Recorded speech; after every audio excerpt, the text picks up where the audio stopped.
Selamat pagi, selamat datang di Charis Devotion. Kita sangat bersuka cita, kita bisa berkumpul bersama di sini, menikmati persekutuan dan kebaikan Tuhan di tempat ini. Saya akan melanjutkan pembicaraan kita mengenai iman. Tapi sebelumnya saya ingin mengucapkan syukur kepada semua teman-teman yang telah membuat acara ini bisa terjadi, terlaksana. Teman-teman kita dari Charis, semua volunteers, praise and worship, media, semua usher, mari kita berikan tepuk tangan ucapan syukur kepada mereka. Terima kasih banyak. Kita mau bahas mengenai iman. Beberapa waktu yang lalu telah kita bahas, telah memulai mengenai apa itu iman. Ya, kita akan melanjutkan bagaimana sekarang iman bekerja. Tapi sebelumnya saya ingin mengulas dengan cepat apa yang telah dibahas beberapa waktu yang lalu. Kita telah membahas bahwa iman itu sesungguhnya ada dua jenis, dalam artian kata ada iman manusiawi dan ada iman ilahi. Iman manusiawi itu bisa dibilang merupakan iman berdasarkan yang bekerja berdasarkan panca indera kita, kelima panca indera kita, sehingga kalau orang dunia seringkali menggunakan istilah seeing is believing, ya, melihat baru percaya, itu iman manusiawi.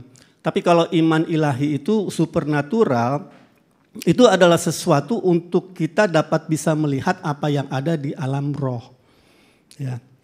Jadi dan kita dapat menggunakan iman itu untuk memindahkan apa yang ada di alam roh menjadi kenyataan di dalam kehidupan kita. Nah, iman itu tidak bisa menciptakan apa-apa. Kadang seringkali kita terkecoh dengan hal ini karena kita begitu terkesima dengan kuasa atau power daripada iman. Seolah-olah kita mengira kita dapat melakukan apapun juga, menciptakan apapun juga. Sesungguhnya tidak. Iman tidak bisa menciptakan apa-apa. Iman hanya bisa meraih apa yang sudah ada yang tidak kelihatan. Sehingga menjadi ada dan nyata di dalam kehidupan kita. Ya, itu dibutuhkan iman karena tidak kelihatan. Ya, sebagai contoh, kita sudah tahu bahwa di Alkitab dikatakan bahwa Tuhan Yesus Kristus waktu di bumi ini dia menderita dan menanggung sakit penyakit kita. Dan di 1 Petrus 1 ayat 24 dikatakan oleh bilur-bilur Yesus kita telah disembuhkan. Mungkin kita bertanya, saya masih sakit, saya belum disembuhkan. Tetapi di alam roh Anda sudah disembuhkan. Anda nggak bisa melihatnya dengan mata jasmanimu, Anda hanya bisa melihatnya dengan iman, mata iman. Jadi artinya untuk memindahkan itu dari alam roh sehingga Anda menjadi sembuh, itu Anda menggunakan imanmu untuk meraihnya. Sesungguhnya segala macam sakit penyakit telah disembuhkan oleh Tuhan Yesus. By His stripes we have been healed. Kita telah disembuhkan. Jadi artinya itu it is a done deal, sudah selesai di alam roh. Dan cara kita meraihnya adalah dengan iman. Sama juga, begitu juga dengan keuangan, kemakmuran, apapun yang menjadi kebutuhan kita.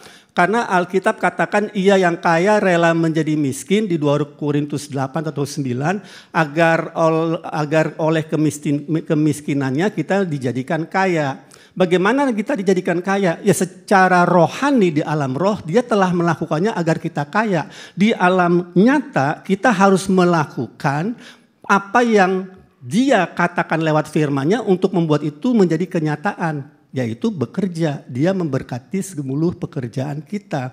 Dia dikatakan di Ulangan 8 ayat 18, dia memberkati pekerjaan tangan kita. Jadi kalau kita lihat sesungguhnya semuanya sudah dilakukan oleh Tuhan Yesus. Itu yang Efesus 1 ayat 3 katakan bahwa dia telah memberkati kita dengan segala berkat-berkat rohani. Ya, Efesus 1 ayat 3, dia telah bukan akan. Dulu sebelum saya mengerti kebenaran ini, saya tiap kali saya doa makan, saya berdoa begini, Tuhan berkatilah makanan dan minumanku ini. Tuhan berkatilah pekerja, Tuhan berkatilah ini, berkat. Terus lama-lama saya baca ayat ini, Tuhan telah memberkati, saya renungkan. Kalau sudah diberkati, kenapa saya minta-minta lagi Tuhan memberkati? Akhirnya saya rubah doa saya. I speak blessing over this food. Aku ucapkan berkat-Mu atas makananku dan minumanku. Sehingga apa yang telah diberkati menjadi kenyataan. Kalau kita hidupnya masih mencoba meraih dari Tuhan, apa yang Dia sudah lakukan, hidupmu akan capek. Seperti saya dulu, capek meraih sesuatu yang sudah ada. Jadi kita mesti merubah pola pikir kita agar kita bisa mengerti bahwa semuanya sudah diselesaikan. Nah, semua sudah ada disediakan di alam roh. Bapak Ibu tahu nggak bahwa kalau seandainya pemisah antara alam roh dan alam nyata ini disingkirkan, tirai itu semuanya kelihatan, kita nggak butuh iman. Gak butuh iman. Kalau kita berada bersama dengan Tuhan Yesus nanti, pada saat Dia sudah datang dan semua ini menjadi baru, Yerusalem baru, kita gak butuh iman. Bahkan kita gak butuh pengharapan. Tetapi karena semua ini masih tertutup, terpisah, padahal apa yang di alam roh adalah milik kita, satu-satunya cara untuk bisa melihat meraihnya adalah iman. Gak ada cara lain. Jadi Anda mesti belajar melihat di alam roh, what is it? Apa itu yang Dia telah sediakan? Bagaimana saya tahu apa yang tersedia di alam roh? Ya baca Alkitab. Ini kan buku rohani. Kalau Anda baca novel, ya itu buku jasmani. Apa yang terjadi di dunia? Surat kabar, apa yang terjadi di dunia? Anda gak bisa ngubah dunia, baca surat kabar. Itu yang sedang terjadi. Anda mau mengubah dunia, lihat di alam roh, baca firman, gunakan imanmu, perkatakan, lakukan. Itu cara kita mengubah dunia. Jadi kita penting untuk mengetahui bagaimana iman bekerja. Dan apa itu iman. Anda gak akan tahu apa yang ada di dalam roh kalau gak baca firman. Karena ini satu-satunya buku yang menjelaskan alam roh. Gak ada buku lain. Buku agama lain gak memberitahu Anda apa yang di alam roh. Nanti Anda akan terheran-heran. Begitu semua disingkirkan, kita ada di alam roh dan alam nyata menjadi satu. Wow, ternyata begini ya. Saya ternyata kelewatan banyak hal yang semestinya saya alami dalam hidup saya.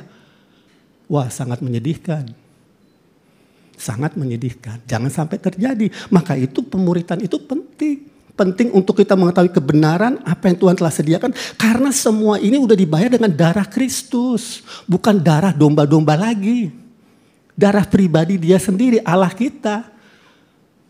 Nah, kalau kita sekarang gak menggunakan kemampuan ilahi itu, spiritual force, untuk bisa melihat alam roh, ya alangkah miskinnya kita sebagai orang Kristen.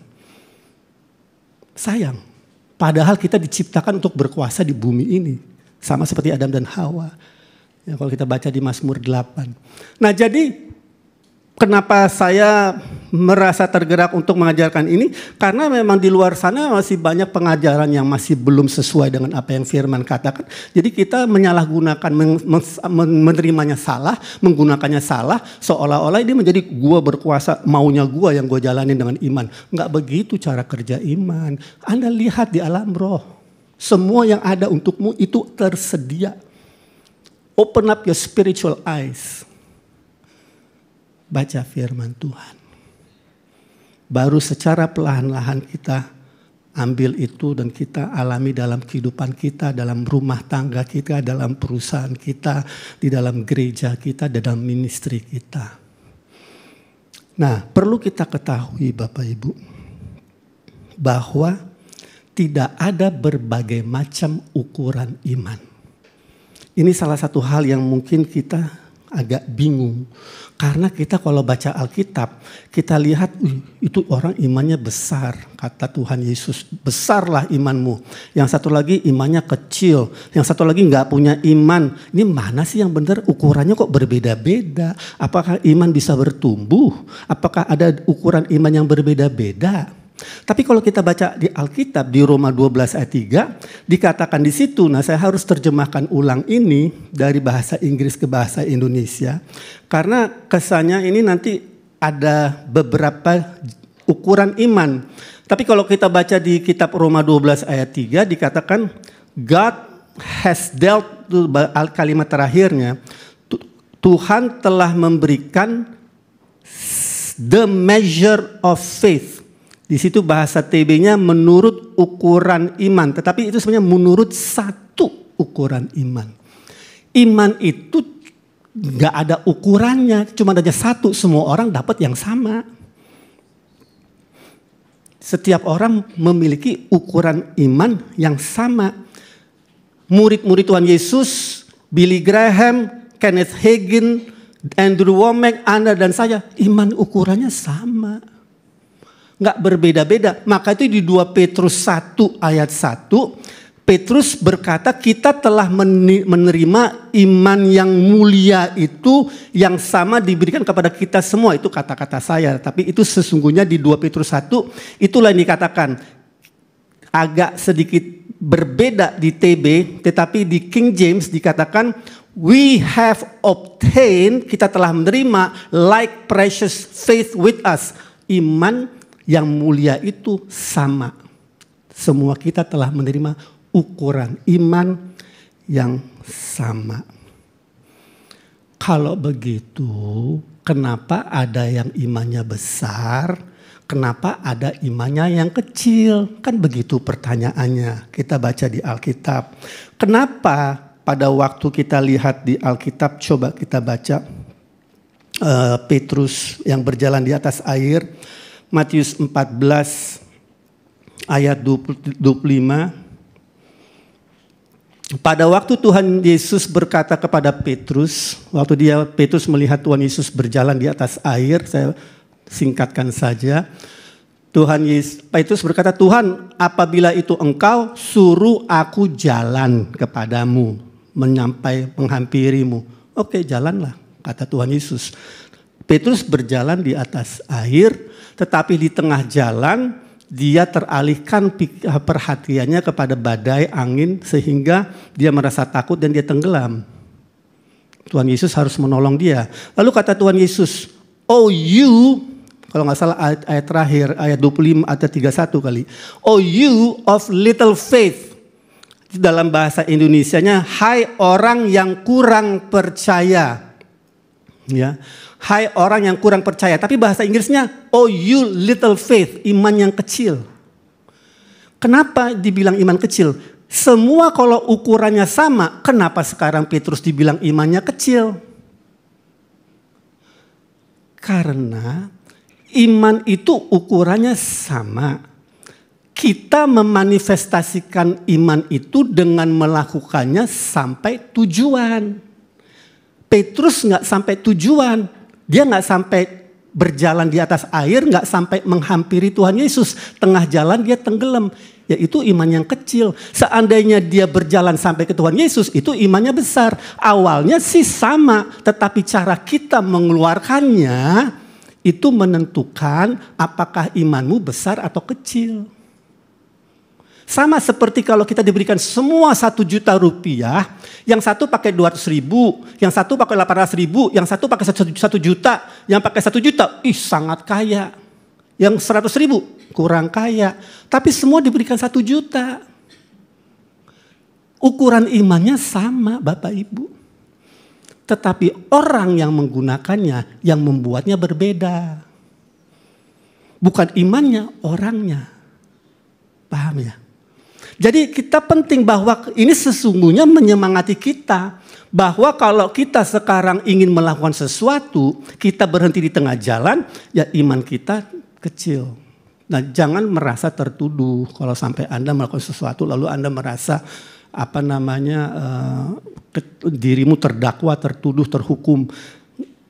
Itu bukan poin saya. Poin saya adalah berusahalah maksimal bersama dengan Tuhan Yesus. Mencapai apa yang menjadi tujuan panggilanmu dalam hidup ini. Dan Tuhan telah menyediakan segala sesuatu yang kita butuhkan lewat iman yang Dia telah diberikan kepada kita. Jadi semua itu, ukuran semua iman semua orang sama. Dan lebih hebat lagi, iman itu gak bisa bertumbuh. Karena sama ukurannya. Anda nggak perlu menumbuhkan imanmu. Nanti Anda akan ada murid-murid Tuhan Yesus berminta kepada Tuhan Yesus, Tuhan increase our faith. Kalau nggak salah di Markus atau nanti kita mungkin baca Markus 17. Iman itu nggak bisa ditumbuhkan. Iman itu hanya meraih, melaksanakan sampai tuntas fungsinya kenapa dia ada. Jadi tergantung kita melakukan iman yang ada pada kita. Itu ibarat otot gitu loh. Jadi otot itu difungsikan secara maksimal. Kita nggak bisa menambahkan otot kita. Tuhan berikan aku otot lebih lagi. Nggak ada. Sejak kecil sampai kita tua, sampai kita meninggal, ototnya sama. Imanmu juga sama. Ya, jadi ukuran iman itu satu tergantung kepada kita dan sudah sempurna tergantung kepada kita bagaimana kita memfungsikannya.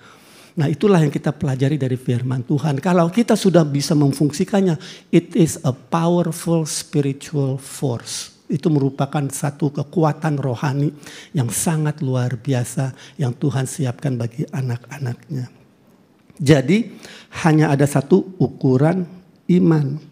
Dan juga hanya ada satu jenis iman. Gak ada iman untuk kesembuhan, iman untuk keuangan, iman untuk rumah tangga, nggak ada. It's the same faith, iman yang sama. Sama seperti otot, nggak ada otot untuk angkat meja, otot untuk angkat piring, otot untuk angkat, nggak ada. Otot untuk angkat kursi, ototnya sama. Imannya pun sama.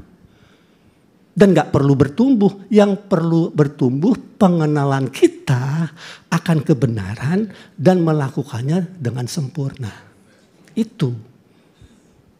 Jadi Tuhan tuh sudah menyediakan segala sesuatu tuh, it's done, sudah selesai, sudah sempurna. Gak ada lagi yang dia perlu besar-besarkan, tambah-tambahkan. It's us, kita. Maka itu belajar itu penting. Kalau enggak nanti kita akan menjadi, hidup kita enggak akan bertambah, bertumbuh dan berbuah. Maknanya pengaruhnya enggak akan bertambah, akan sama terus. Coba kita lihat di Lukas 17, ini tadi yang saya sebutkan. Lukas 17. Lukas 17 ini murid-murid Tuhan Yesus berbicara dengan Tuhan Yesus. Dan di sini topiknya ini adalah mengenai pengampunan. Ya, bagaimana kita harus mengampuni orang lain. Ayat 4 berkata begini.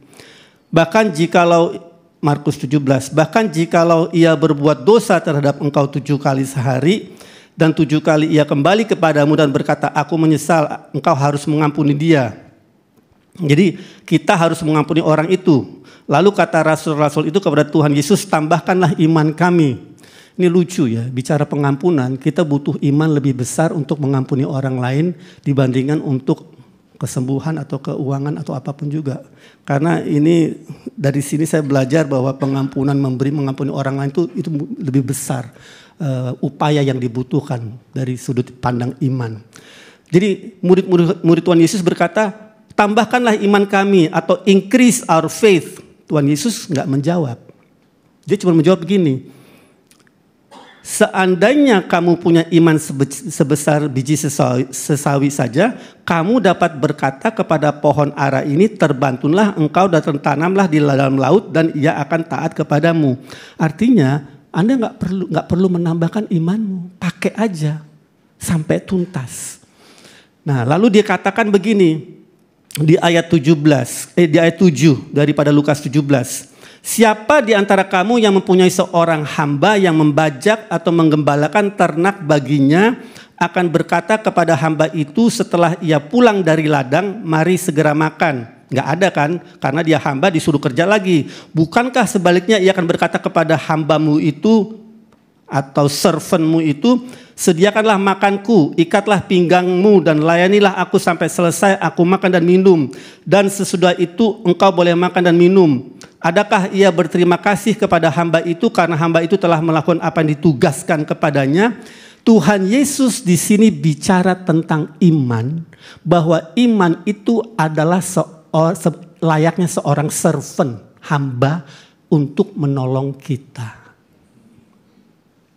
Jadi artinya pakai imanmu terus. Itu ditugaskan ke Tuhan kepada kita untuk membantu kita. Dia pembantu kita. Roh Kudus penolong kita. Jangan tertukar. Bukan Roh Kudus pembantu, iman penolong. Roh Kudus penolong. Tahu gak bedanya antara pembantu dan penolong? Bapak Ibu tahu gak? Pembantu membantu kita apa yang kita mau. Penolong menolong kita mengikuti apa yang dia ingin kita lakukan. Jangan dibalik. Roh Kudus bukan pembantu. Tapi banyak orang Kristen gak ngerti. Dia perintah-perintah Roh Kudus. Anda gak bisa perintah Roh Kudus. Dia penolong. Iman Anda perintah. Beda. Ya. Nah jadi iman itu menurut Lukas 17 ayat 7 adalah pembantu kita. Servant kita. Nah banyak orang Kristen gak pernah menggunakannya. Bahkan di sini dikatakan Tuhan Yesus mengatakan udah selesai suruh dia lagi bekerja. Terus bekerja. Karena apa? Di dalam hidup kita harus hidup oleh iman. The just shall live by faith. Orang benar hidup oleh iman. Karena semua itu yang indah itu ada di alam roh. Anda gak bisa lihat dan gak bisa menikmati tanpa iman. Without faith it is impossible to please God. Tanpa iman tidak mungkin orang berkenan kepada Allah. Karena Anda butuh iman untuk meraih semua hadiah karunia yang telah Dia sediakan bagi kita. Oke, udah jelas sekarang hanya satu ukuran iman, satu jenis iman. Simple, sederhana.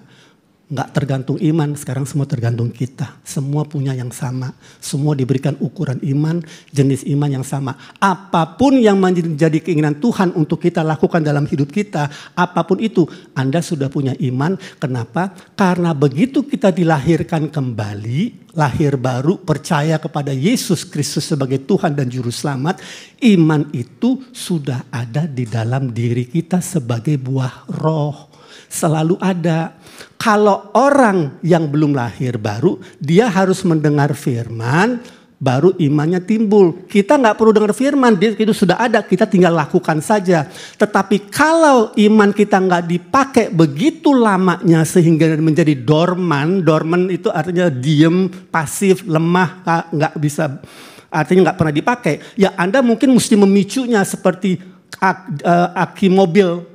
Di jump start lagi, pakai mendengar firman atau berdoa berbahasa roh. Tapi iman itu udah ada.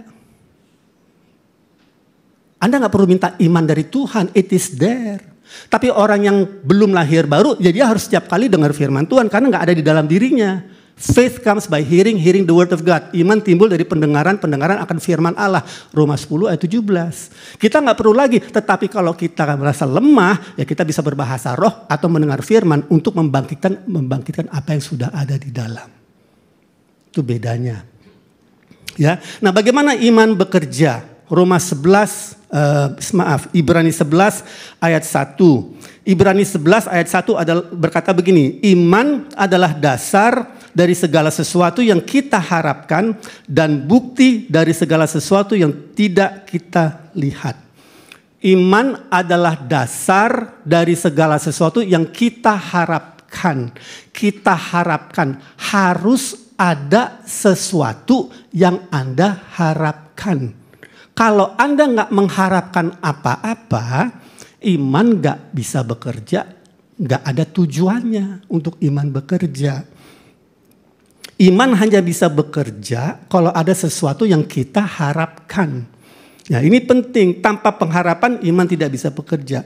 Nah, pengharapan di sini yang dimaksud dengan pengharapan bukanlah keinginan seperti kalau sekarang saya lagi naik mobil mau ke sekolah atau ke kantor. Terus kita terburu-buru karena terlambat, kita naik mobil melewati lampu lalu lintas, aku berharap ini hijau terus. Itu bukan pengharapan, itu keinginan karena kita terlambat untuk tiba di kantor, itu bukan pengharapan, itu keinginan. Pengharapan itu adalah satu ekspektasi.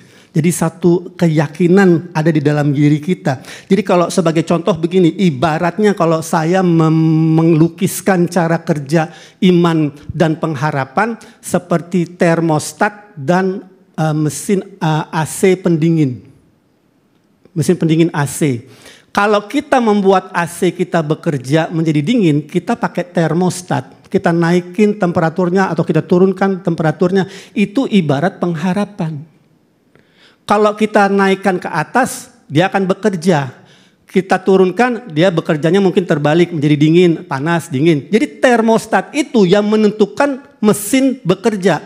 Termostat pengharapan, mesin bekerja iman. Nggak ada pengharapan, nggak bekerja mesinnya. Imannya nggak bekerja. Jadi pengharapan itu kunci di dalam apapun yang kita ingin iman kita bekerja.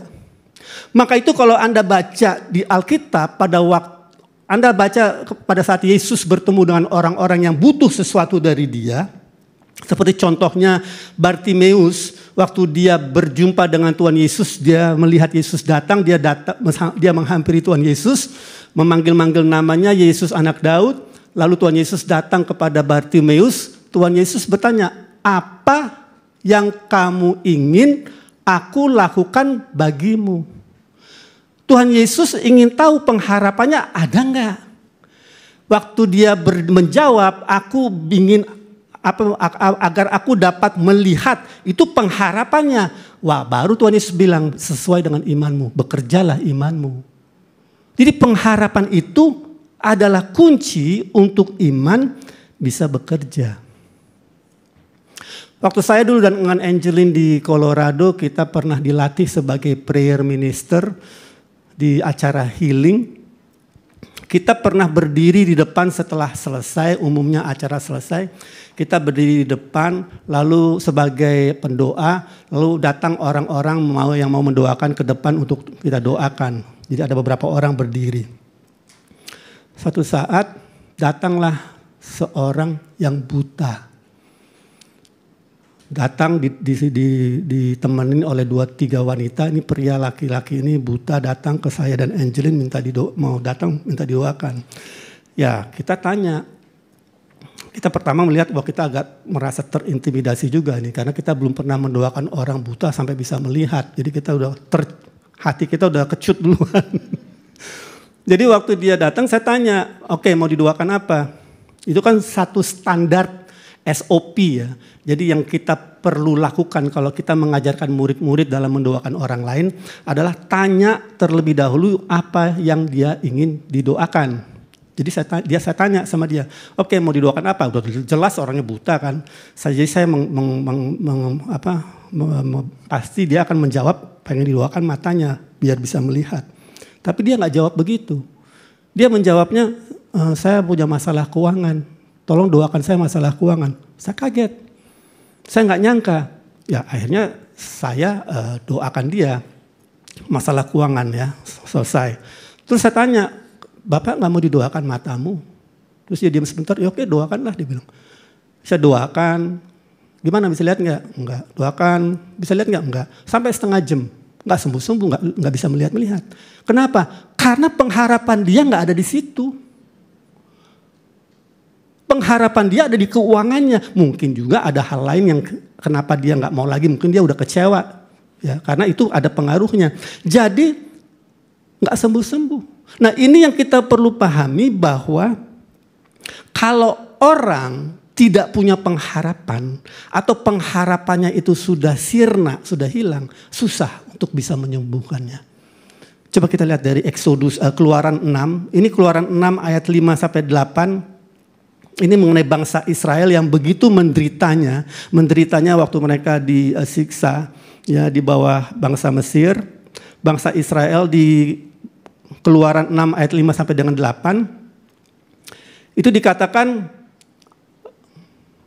aku sudah mendengar juga ada orang Israel yang telah diperbudak oleh orang Mesir dan aku ingat kepada perjanjianku, kata Tuhan. Sebab itu nih Tuhan berkata kepada Musa, Katakanlah kepada orang Israel, akulah Tuhan, aku akan membebaskan kamu dari kerja paksa orang Mesir, melepaskan kamu dari perbudakan mereka dan menebus kamu dengan tangan yang teracung dan dengan hukuman-hukuman yang berat. Aku akan mengangkat kamu menjadi umatku dan aku akan menjadi Allahmu supaya kamu mengetahui bahwa akulah Tuhan Allahmu yang membebaskan kamu dari kerja paksa orang Mesir. Ayat berikutnya, dan aku akan membawa kamu ke negeri dengan sumpah yang telah kujanjikan, dan seterusnya. Ayat berikutnya, lalu Musa mengatakan demikian kepada orang Israel. Nah, ini poinnya. Tetapi mereka tidak mendengarkan Musa karena mereka putus asa. Pengharapannya sudah tidak ada. Kalau orang sudah tidak punya pengharapan, putus asa, Tuhan berbicara pun nggak didengar. Hati-hati, jagalah hatimu dengan segala kewaspadaan, karena dari situ terpancar kehidupan. Ya, ada satu lagi ayat di Amsal 13 ayat 12 dikatakan di situ, hope deferred makes the heart sick. Pengharapan yang tertunda, itu di Amsal 13 ayat 12, pengharapan yang tertunda itu membuat kita sakit hati. Kalau kita sakit hati karena kita selama ini dikecewakan, ya itu bisa membuat iman kita nggak bisa bekerja.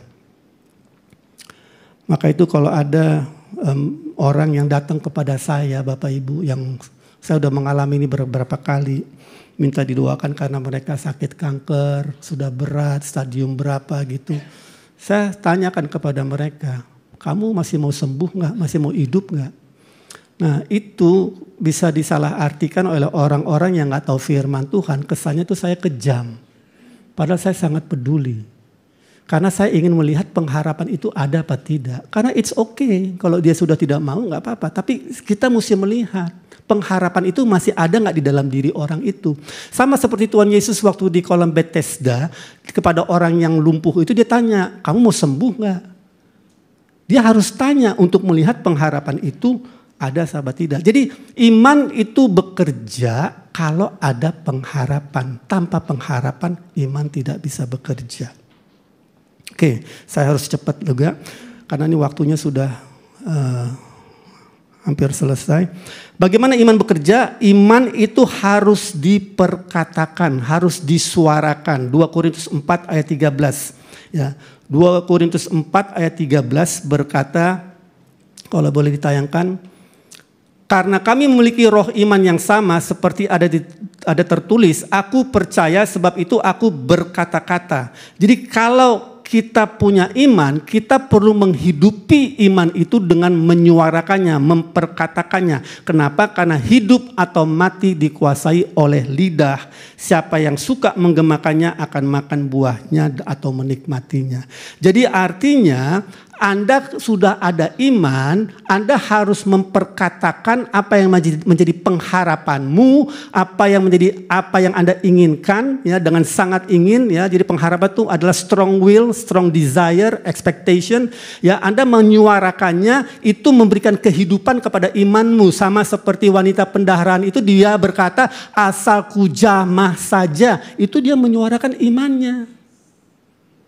Itu membuat imannya aktif bekerja untuk meraih kesembuhan yang sudah ada. Tetapi hati-hati, kenapa? Karena orang Kristen seringkali menyuarakan sesuatu tanpa mempercayainya terlebih dahulu. Nggak bisa, karena ayat ini berkata, aku percaya sebab itu aku berkata-kata. Jadi kita percaya dulu, apa yang ada di dalam hati keluar dari mulut. Karena apa yang meluap di hati keluar dari mulut. Bukan apa yang keluar dari mulut meluap di hati, enggak terbalik. Hati-hati dengan disleksia rohani. Jadi kalau sekarang di hati kita belum timbul, apa yang kita lakukan? Baca firman Tuhan, membangkitkan iman kita menjadi percaya lagi, baru kita menyuarakannya. Amin. Jadi seperti itu cara bekerja iman. Jadi kita harus menyuarakannya, ya. Kita memberikan suara kepada iman kita untuk bisa bekerja. Lalu kedua, iman dan tindakan Ya, kita harus bertindak menindaki apa yang kita percayai. Ini sama seperti tadi, kita memberikan kehidupan kepada tindakan kita. Sama seperti wanita pendarahan tadi, dia waktu mau meraih kesembuhan itu, dikatakan di Markus 5 ayat 27, ia mendekati Yesus dari belakang dan menjamah jubahnya. Ada tindakan iman yang dia lakukan. Iman itu harus diekspresikan dengan kata-kata atau dengan tindakan atau dengan kedua-duanya. Baru dia bisa bekerja menjadi kenyataan. Pada waktu ini sedikit saya kasih kesaksian. Pada waktu Tuhan utus untuk pergi ke Amerika tahun 2013. Itu masa yang bisa dibilang agak penuh dengan tantangan. Karena itu ada masalah peralihan di negara ini dari sudut kalau kita mau minta visa ke Amerika, ya dulu ternyata sebelum tahun 2013 itu kan waktunya cukup lama, kita harus ngantri dan segala macam. Ya saya nggak tahu bahwa tahun 2013 itu semua sudah dipermudah. Jadi kenapa saya jelaskan ini, karena pada waktu 2013 itu Tuhan menyuruh saya pergi ke Amerika, saya tuh sudah menyuarakannya kepada semua teman-teman saya di dunia sekuler, karena saya datang dari latar belakang sekuler. Oh, saya akan sekolah Alkitab, saya akan pergi ke Amerika, kayak ini saya mau ke sana. Nah, itu bulan Mei atau Juni. Sekolah memulai bulan akhir Agustus. Jadi teman saya waktu itu yang kebetulan saudaranya adalah Menlu, Menteri Luar Negeri Indonesia, bilang, "Wan, kamu udah punya visa nggak?" "Belum." "Wah, cepet loh. Kalau berangkat bulan Agustus, ini udah bulan Juni loh. Kayaknya nggak bisa loh." "Oh ya," saya bilang. Nah, saya akhirnya pergi proses ke kedutaan Amerika. Ternyata proses perubahan itu sudah selesai. Artinya di kedutaan Amerika itu nggak lagi perlu waktu 2 bulan, 3 bulan. Bahkan cuma seminggu keluar visa saya untuk saya bisa berangkat ke Amerika, tapi kan harus beli tiket. Nah, yang kita nggak tahu, saya sama Angeline, bahwa itu adalah musim high season untuk pergi ke Amerika tuh di bulan Agustus itu, karena semua murid-murid atau semua mahasiswa-mahasiswi yang ada di Indonesia, Singapura, Thailand, Malaysia, itu mereka berangkat sekolah ke Amerika di California, umumnya mereka tinggal. Jadi itu sungguh pesawat tuh semua penuh.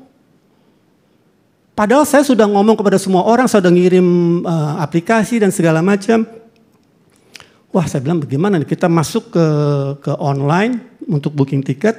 Nah, saya pikir saya kepengen, kan ini agak jauh, saya beli tiketnya agak mahalan lah. Kita beli bukan ekonomi tapi premium ekonomi gitu. Ada berapa 48 tempat kursi gitu. Terus saya beli 1 kursi di sini. Terus untuk Angeline saya cari di sebelahnya udah ada orang.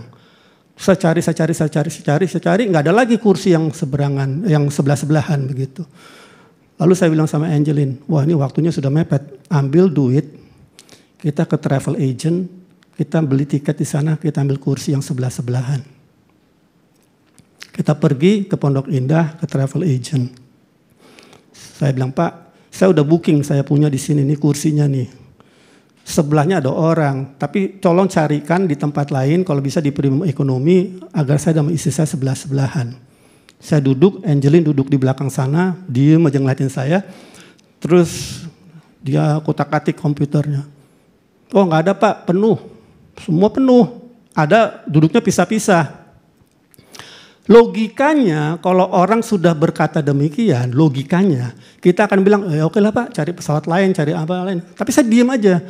Saya nggak bersuara.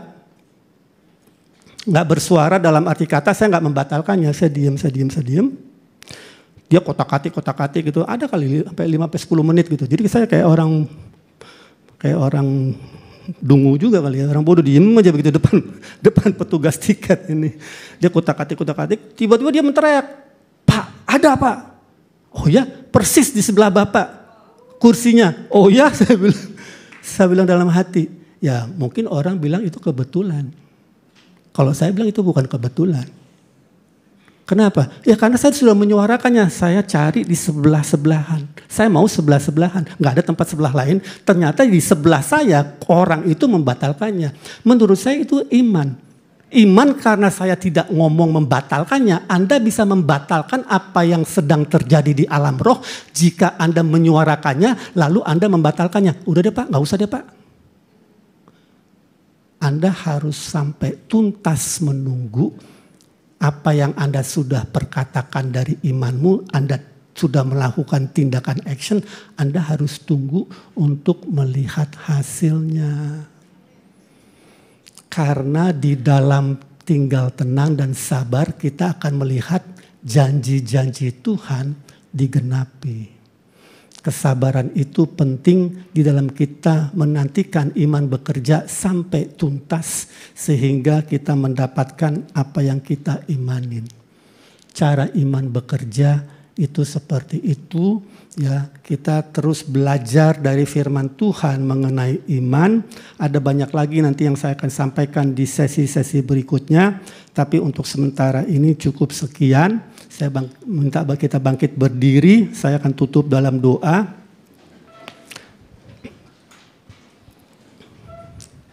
Saya nggak tahu apa yang menjadi pergumulan Bapak Ibu yang hadir di sini, apa yang Anda sedang gumuli dalam hidupmu, tapi Anda punya iman. Apapun yang menjadi pergumulanmu, apa itu kesehatan, keuangan, apapun juga, iman yang sama itu yang sudah ada di dalam dirimu adalah pembantumu untuk membantumu menyelesaikan masalahmu bersama dengan Tuhan Yesus. Bapak, kami mengucap syukur bahwa Engkau telah melakukan segala sesuatu untuk anak-anak-Mu. Begitu besar kasih-Mu akan dunia ini sehingga Engkau mengaruniakan anak-Mu yang tunggal supaya setiap orang yang percaya tidak binasa melainkan beroleh hidup yang kekal. Dan bukan itu saja, semua berkat-berkat rohani Engkau telah siapkan untuk anak-anak-Mu dan Engkau telah memberikan kami iman untuk meraihnya. Kami mengucap syukur karena Engkau juga mengutus Roh Kudus-Mu untuk mengajarkan kami segala sesuatu dan menuntun kami kepada seluruh kebenaran-Mu sehingga kami boleh hidup berkemenangan. Apapun yang menjadi pergumulan anak-anak-Mu di tempat ini, aku percaya pada saat ini pun juga iman mereka bangkit dan mereka meraih apa yang Kau telah sediakan oleh pengorbanan-Mu Tuhan Yesus di atas salib. Terjadilah padamu sesuai dengan iman-Mu. Terima kasih Bapa, di dalam nama Yesus Kristus kami ucap syukur. Haleluya. Amin. Terima kasih Pak Irwan yang telah memberkati kami dengan kebenaran firman Tuhan dan kami sungguh diberkati. Amin. Saudara diberkati pagi hari ini. Baik, bagi yang ingin mendengarkan kembali pengajaran hari ini ataupun sebelumnya, baik devotion ataupun healing, dapat mengunjungi YouTube kami AWM Karis Indonesia. Dan dapat mengunjungi sosial media kami yang tertera di layar. Kami menginformasikan bagi saudara yang mempunyai pergumulan dan ingin didoakan, dapat menghubungi kami melalui WhatsApp di nomor 0811 1117 012 dan nanti bisa memilih nomor 1 untuk pelayanan doa. Terima kasih untuk donasi Bapak Ibu Saudara dalam mendukung pelayanan Andrew Wommack Ministry Indonesia. Donasi Anda akan membantu kami untuk dapat menjangkau banyak jiwa-jiwa lainnya dengan pesan kasih dan anugerah Tuhan yang tidak bersyarat. Bagi Bapak Ibu Saudara yang ingin menjadi partnership, dapat mentransfer ke nomor rekening yang tertera di layar dengan keterangan Karis Event. Saya akan membacakan satu ayat firman Tuhan yang saya ambil di dalam 2 Korintus 9 ayat 10. Ia yang menyediakan benih bagi penabur dan roti untuk dimakan. Ia akan menyediakan benih bagi kamu dan melipat gandakannya dan menumbuhkan buah-buah kebenaranmu. Saudara, Tuhan yang memberikan benih untuk ditanam dan kemudian mengaruniakan panen yang baik untuk dituai dan dimakan. Tuhan akan menyediakan yang saudara butuhkan. Amin. Untuk ditanam dan kemudian mengaruniakan panen yang baik untuk dituai dan dimakan. Tuhan akan menyediakan yang saudara butuhkan untuk memberikan kepada saudara lebih banyak benih untuk ditanam dan untuk saudara akan mengalami satu kelimpahan dalam kehidupan saudara. Sehingga saudara akan dimampukan untuk memberi dengan murah hati. Amin. Tuhan Yesus memberkati. Baik Bapak Ibu Saudara, mari kita satukan hati, kita berdoa. Bapak, kami ucap syukur buat siang hari ini. Terima kasih buat kasih anugerah-Mu yang melimpah-limpah dalam kehidupan kami. Kami ucap syukur hari ini. Kami akan menabur dalam kerajaan-Mu Tuhan. Kami mengucap syukur buat siang hari ini. Khususnya buat para partner, para donatur yang telah ambil bagian dalam ministry ini. Kami ucapkan berkat atas setiap usaha pekerjaan rumah tangga mereka. Kami percaya tangan Tuhan menyertai, memberkati, melimpah-limpah. Terima kasih Tuhan Yesus. Kami berdoa dan mengucap syukur hanya di dalam nama Tuhan Yesus Kristus. Haleluya. Amin. Demikian acara kita hari ini telah selesai. Tuhan Yesus memberkati.